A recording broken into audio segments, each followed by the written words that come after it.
This is the new Renault Megane, and it's a little bit like when one of your oldest friends suddenly goes vegan, because you can't get the Megane anymore with an internal combustion engine. It is electric only.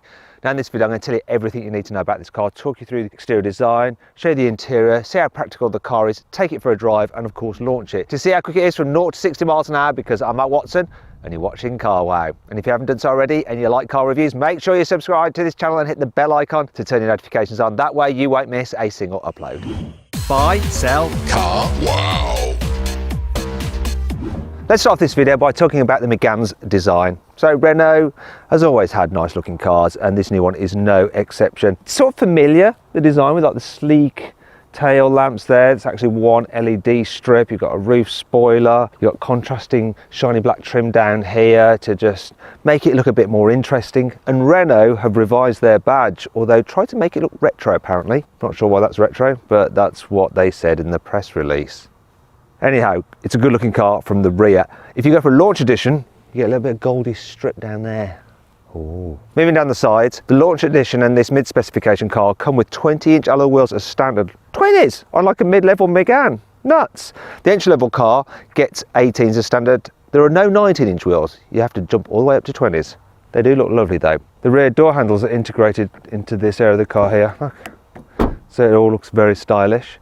Now, the top two spec cars are available with a contrasting black roof, which does look good, and the mid and top spec cars get chrome surrounds rather than black surrounds for the windows. Not sure what's going on with this plastic here. Is it supposed to mimic some carbon fibre? I don't know. At the front, all looks pretty good. I like the light design actually, the way the lights are very thin and then it sort of blends into the curvy daytime running lights. Now, if you have the top spec car, once again, you get a bit of gold down here. Other than that though, all of the Meganes pretty much look the same. I like the contours in the bonnet as well. I think it's a really good looking car, but what do you think? Let me know in the comments. The question is it worth the asking price?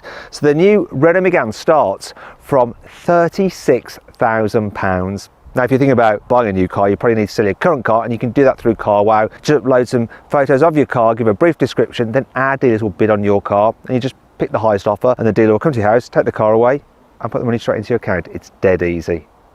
Renault's done a good job on the interior design of this car as well. I like the way you've got this cockpit effect, the way the screens wrap around you, the multi-contoured dash, you've got fabric on it which makes it look expensive. You've got some soft materials on the door, though the door tops are actually a bit scratchy, and you do end up putting your arm on there if you cruise about like that. Other materials are fine though. It's only when you get really low down that things start to get a little bit too scratchy, but it's what you expect from a car in this class. Driving position is good as well. Nice steering wheel. Doesn't look perfectly round. It's sort of like hexagonal, but there's a lot of adjustment in it, so I can't complain about that. And you can alter the height of the seat quite easily, though you do rub your knuckles on the actual door though. I've just noticed that. In terms of the infotainment system, well, you've got a big digital driver's display there, lots of information, though the central infotainment system is quite small. It's not bad, you can see enough that you need to see on there, but in other markets you can get a bigger screen, but not in the UK for some reason.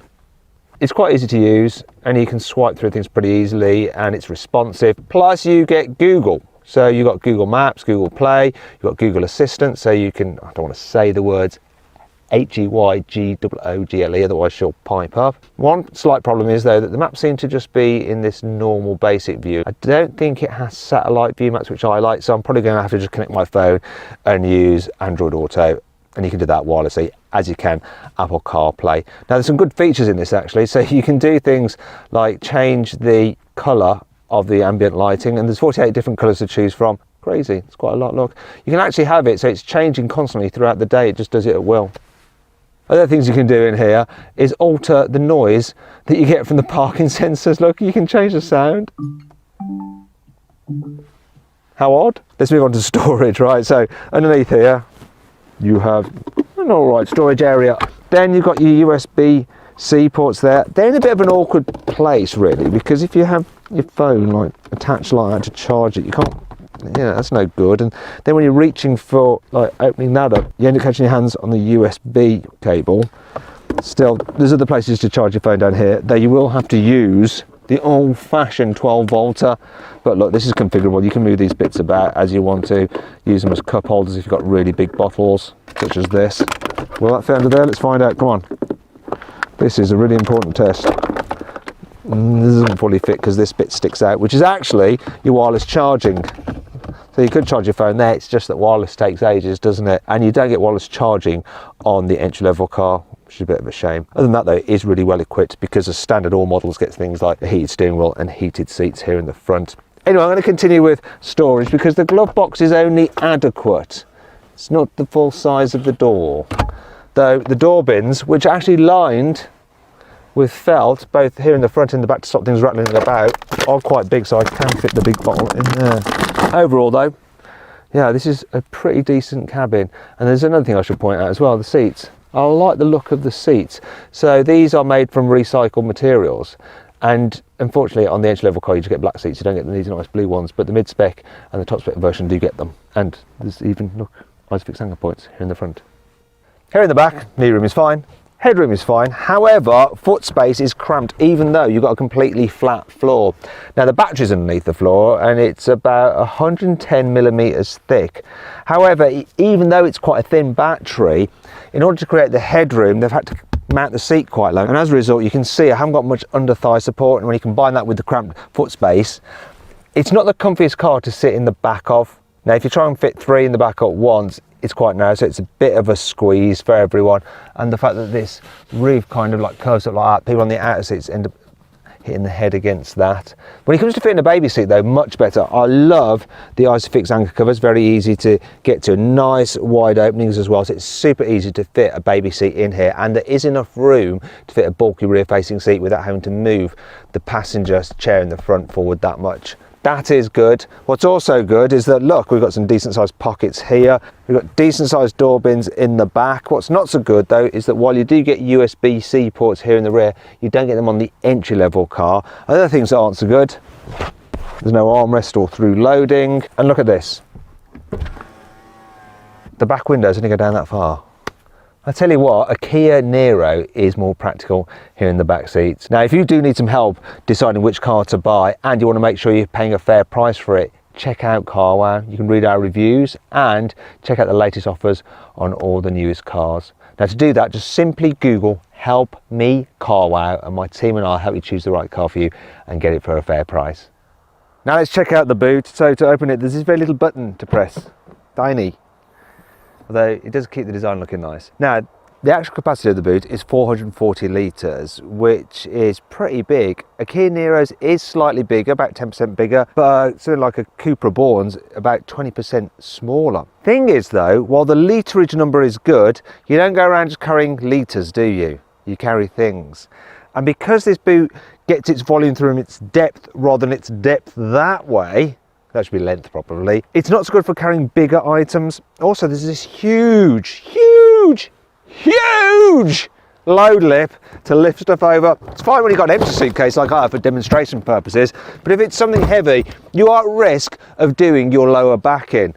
Now, underneath here, look, there's a little toggle. You can see it's a good place to keep your charging cables. I like that. What I like less though is when you fold down the rear seats, you'll see, because there's no forced floor like you get on some competitors to rise it up, there's a massive ridge there. So when you are trying to push heavy items to the front, oh, you're not going to be able to. You're going to have to go round the back, lift and lever them up and all that kind of shenanigans. Also, another problem I have with this car is that some other electric cars have boots under their bonnets because you don't have an internal combustion engine there. This one doesn't though. It's all taken up with the electrical stuff. And that brings us on to 5 annoying things about the new Renault Megane. While you have grab handles for the rear passengers, which is great, for some reason Renault hasn't fitted one for the front passenger. Probably the person who needs it most. The rear window is quite wide but very narrow. As a result, they've had to fit quite a small rear window wiper. For instance, look, I wet it there. Can you see? It only ends up cleaning a very small portal if your rear window's covered in rain or grime.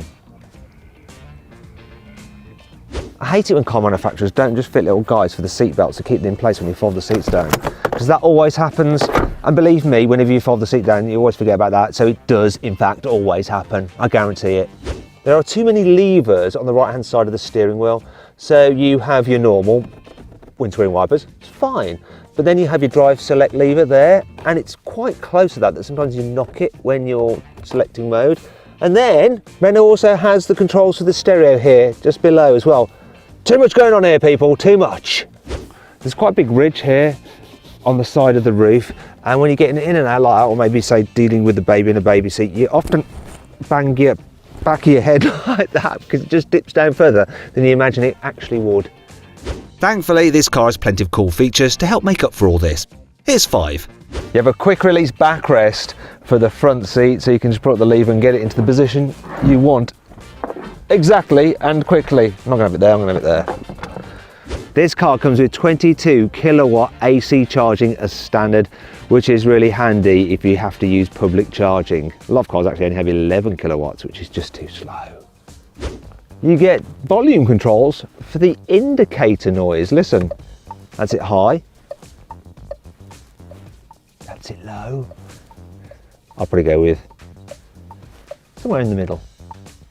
All cars get keyless go as standard. And I like the fact that the poppy-outed door handles have this little extra bit on them there, so they're actually easier to open than a lot of other poppy door handles. Yeah. Just like a Porsche, the driving mode button on this Megane is on the steering wheel, which is much easier to use when you're driving. Also, there's a favourite button there, which you can set to 5 different things. And one of them is to turn on both heated seats at once, which is quite useful if you've got a front passenger and it's cold and you want to be courteous. And then there is the fact that the lane keeping assist button there is easy to get to. So if you're driving down a country road and occasionally crossing the line and it's beeping like crazy, you can quickly turn it off without having to dig about through some menus like you have to in some other cars.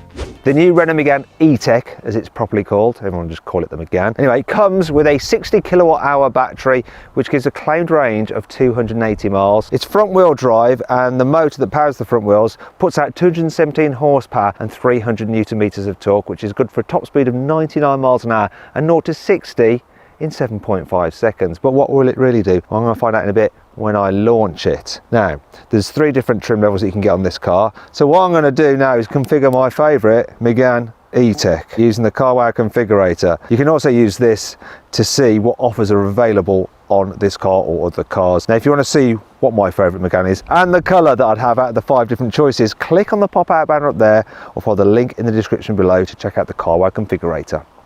Let's see how this Megane drives, starting off within town. So what I'm going to do is pull up on these pedals here to put it into maximum regen mode. Obviously there's no gearbox, this is just for the regen. So when I lift off the accelerator, it slows the car quite severely, though it never fully stops. If you want to fully stop it, you have to hit the actual brake. And I must say the brakes feel a little bit oversensitive. You only have to brush them when you're braking. Once you get used to that, they do seem quite progressive though, which is good. Then there's the manoeuvrability. So it's very manoeuvrable, this car. Turning circle 10.4 meters, which is pretty much the same as similar electric cars like the Volkswagen ID3. So you have no problem making U-turns. U-turn if you want to. Also, I find the steering quite light for in town, which is good. And visibility forward, that's pretty decent. Good sized door mirrors.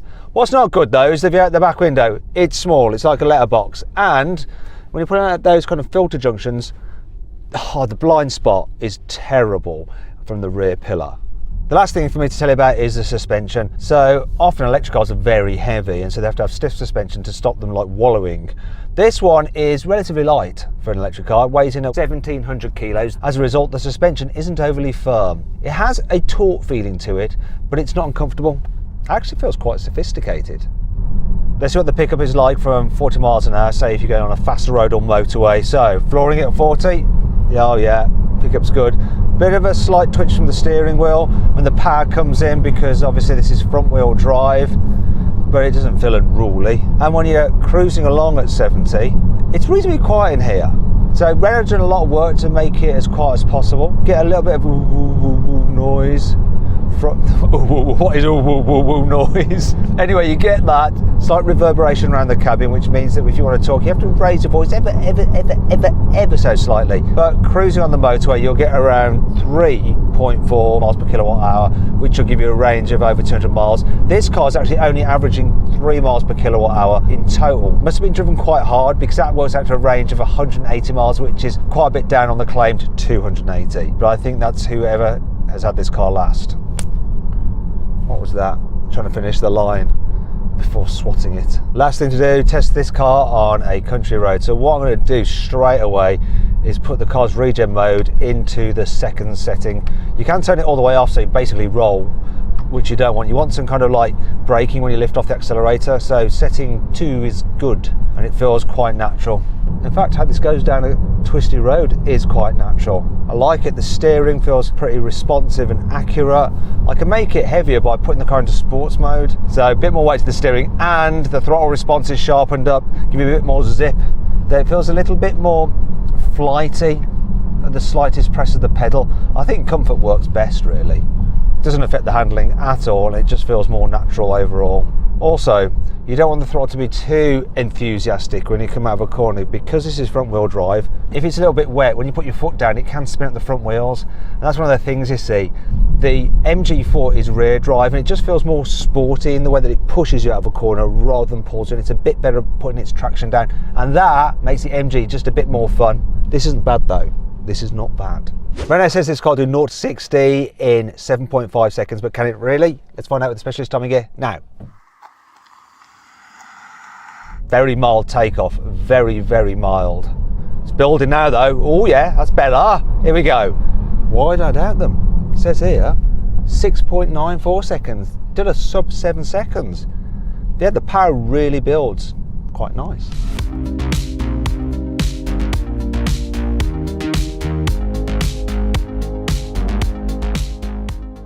So then what's my final verdict on the new Renault Megane E-Tech? Should you avoid it? Should you consider it? Should you shortlist it? Or should you just go right ahead and buy it? Well, if you need to carry larger rear passengers, you should probably avoid it because the space in the back isn't that great. However, for everyone else, you should shortlist it because this is a stylish, good to drive electric hatchback. I hope you'll enjoy the video. If you did, give it a like. Let me know what you think about my verdict in the comments below. Click on those windows there for some more videos, and on that box there to subscribe to CarWow. Make sure you do it if you haven't done so already, and hit the bell icon to turn your notifications on.